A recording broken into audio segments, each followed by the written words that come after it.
Family કેમ છો બધાને? જય માતાજી, બાપા સીતારામ। તો આજે ઉત્તરાયણ છે, તો ઉત્તરાયણના બધાને જાજા કરીને જય માતાજી, બાપા સીતારામ। તો હાલો બધા કાકડી ખાવા। આજે અમારે કાકડીનો વારો છે, તો અમે કાકડી ઉતારીએ છીએ। જો બધા કાકડી ઉતારે છે અને હું પણ કાકડી ઉતારું છું। અમે બાંધી દીધું છે અને કાકડી મેળ્યા છે ઉતારવા। તો જો ખેડૂ પણ કાકડી ઉતારે છે અને સામે ઘણા બધા પણ કાકડી ઉતારે છે। તો હાલો આપણે આજે કાકડીનો વારો છે, તો કાકડી ઉતારીએ છીએ। કેમ કે 2 દિવસ આ કાકડી ઉતારી નહોતી, તો કાકડી 2 દિવસની થઈ ગઈ છે એક હારે કાકડી। તો જો કાકડી બધા ઉતારે છે, બધા વી ગયા છે આગળ અને અમે રહી ગયા છીએ પાછળ।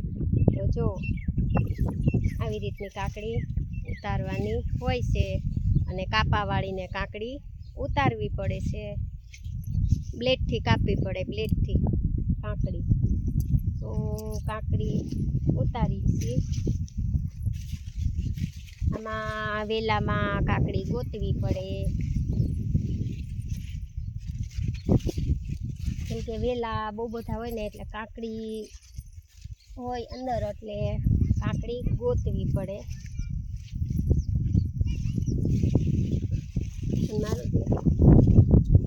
તો જો આવી રીતની બ્લેડ મારી અને કાકડી લેવાની હોય છે। જો ખેડૂ કાકડી લે છે, તો એમ થઈ કે હાલો આજે એક બ્લોગ બનાવી નાખીએ। આપણે કાકડી ઉતારીએ છીએ તો એક બ્લોગ બનાવી નાખ્યો છે કાકડીનો। આવી રીતની કાકડી લેવાની હોય છે બ્લેડે। તો જો મેં બ્લેડે કાકડી લઈ લીધી છે। અવળી અવળી કાકડી ઉતારવાની હોય છે આપણે, અને નાખવાની હોય છે કાપામાં। તો કાપામાં કાકડી નાખી દીધી છે અને આવી રીતની કાકડી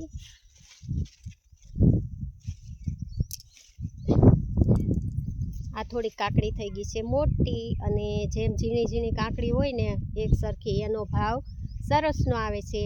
આ કાકડી વહી જશે બદલામાં। આ કાકડી કેમ કે મોટી થઈ ગઈ છે, કેમ કે 2 દિવસથી આપણે શાકભાજી ઉતાર્યું નથી, તો થોડીક કાકડી થઈ ગઈ છે મોટી। તો આજે ઉત્તરાયણ છે અને કાલે કાકડી ઉતારવાની હતી, પણ આજે વેચીએ ને તો ઉત્તરાયણના દિવસે, તહેવારના દિવસે ભાવ ન આવે, એટલે આપણે આજે ઉત્તરાયણના દિવસે કાકડી ઉતારીએ છીએ।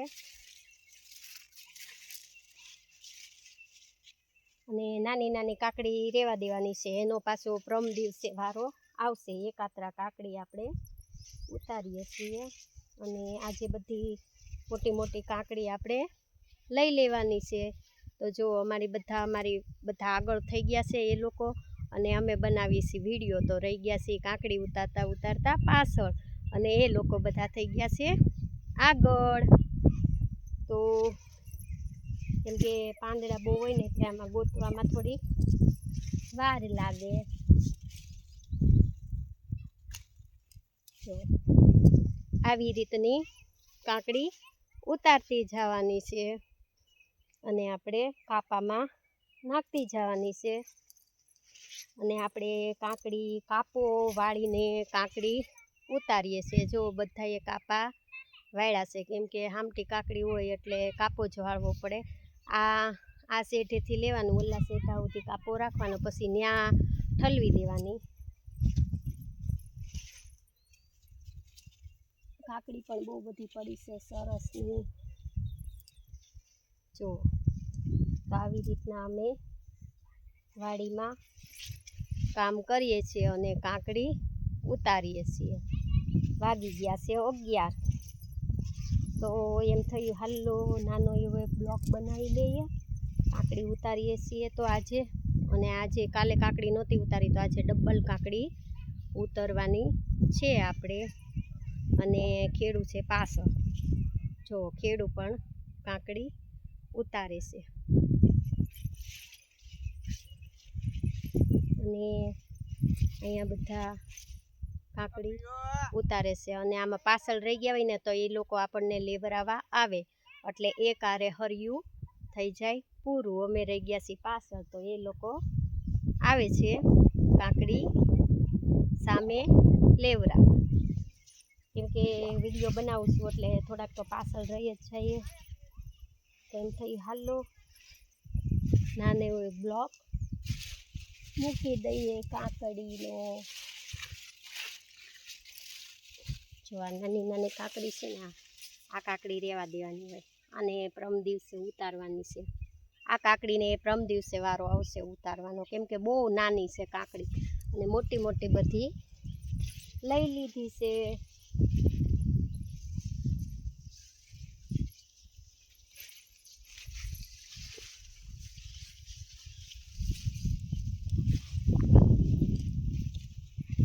જો આવડી આવડી કાકડી બધી ઉતારી લેવાની હોય છે.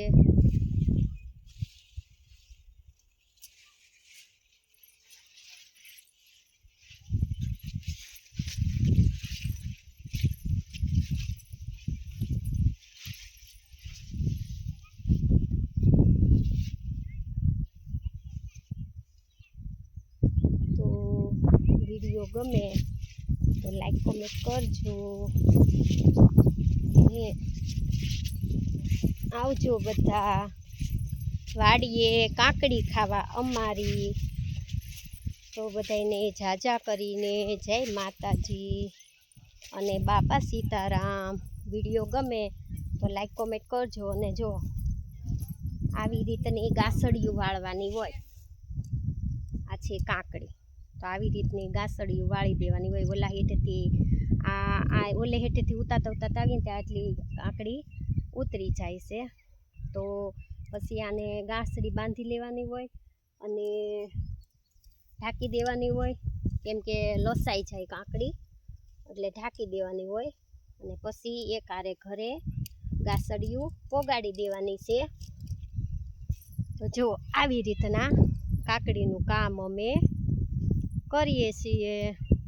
તો વિડીયો ગમે તો લાઈક કોમેન્ટ કરજો બધા અને આવજો બધા. બધાને જય માતાજી, બાપા સીતારામ. આવજો.